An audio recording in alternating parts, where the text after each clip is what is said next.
नमस्कार दोस्तों, मेरा नाम है डॉक्टर अभिषेक सिंह। मैं कैंसर विशेषज्ञ हूँ। पिछले 14 साल के मेरे करियर में मैंने देखा है कि कैंसर से उतने मरीजों की मृत्यु नहीं होती है जितने कि उसके डर से या उसके इलाज के डर से। जानकारी का बहुत अभाव है। समाज में बहुत सारे मिथक, बहुत सारे भ्रम, बहुत सारी अफवाहें प्रचलित हैं, जिस कारण से सही समय पर मरीज सही डिसीजन नहीं ले पाते और उसके कारण से उनकी मृत्यु होती है। हम सब जानते हैं कैंसर तेज़ी से बढ़ रहा है। कुछ अगले समय में, अगले कुछ सालों में बहुत सारे कैंसर के मरीज भारत में पाए जाएंगे, दुनिया भर में बढ़ेंगे। हर घर में, हर मोहल्ले में ढेरों कैंसर के मरीज होंगे। अगर हमें सही जानकारी है कैसे उससे बचाव करना है, अगर हमें सही जानकारी है किस समय क्या करना है, तो कैंसर से निजात पाई जा सकती है, कैंसर से ठीक हुआ जा सकता है। मैंने अपने जीवन का मिशन बनाया है कि मैं ज़्यादा से ज़्यादा सही जानकारी ज़्यादा से ज़्यादा लोगों तक पहुँचाऊँ। मैं उम्मीद करता हूँ कि आप लोग भी मेरा साथ देंगे और इस मिशन में ज़्यादा से ज़्यादा जाने बचाने में मेरी मदद करेंगे। मेरी कमर में दर्द था, मेरी पीठ में भी दर्द था। मुझे दिल्ली लेके गए, वहाँ पे नराई कराई तो मेरे गांठ बताई कि कैंसर है। हम लोग घबरा गए थे कि माँ बाप का साया होना बहुत ज़रूरी है, कैसे करेंगे। लोगों ने बताया कि बहुत महंगा होगा, घबरा से गए थे घर वाले भी। उसके बाद में अब क्या होगा, क्योंकि पिताजी हमारे पूरे घर को देखते थे, बड़े थे। तो वहाँ पे खर्च मालूम करा तो खर्चा वहाँ पे बहुत था। वहाँ से फिर हम बच्चे लेके चले आए।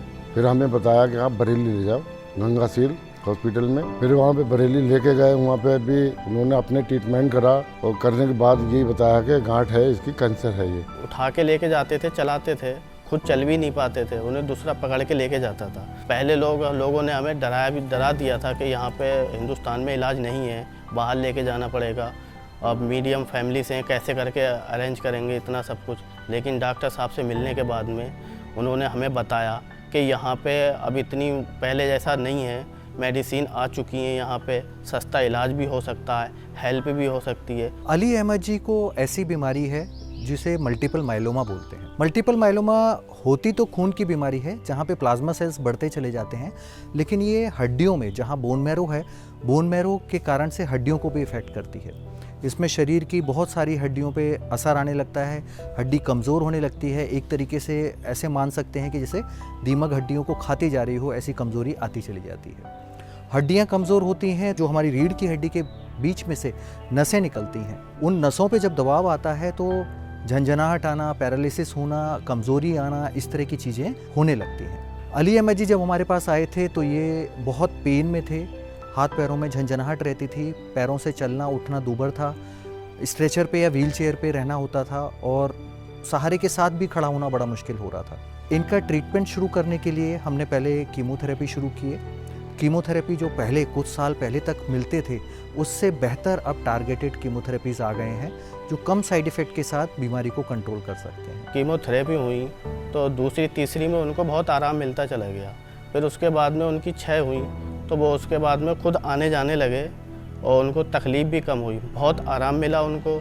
उसके बाद में खूब चलने फिरने लगे, अपना काम भी करने लगे, ठीक हो गए थे। मैं अपने आप जब के उठ के नहीं बैठ सकता था तो मैं अपने आप भी चारपाई से उठता था और टहलता था, और 5वें दिन मैं अपने आप को चलने लगा और मुझे वहाँ से छुट्टी कर दी गई। 1 साल के इलाज में बहुत अच्छा असर आया।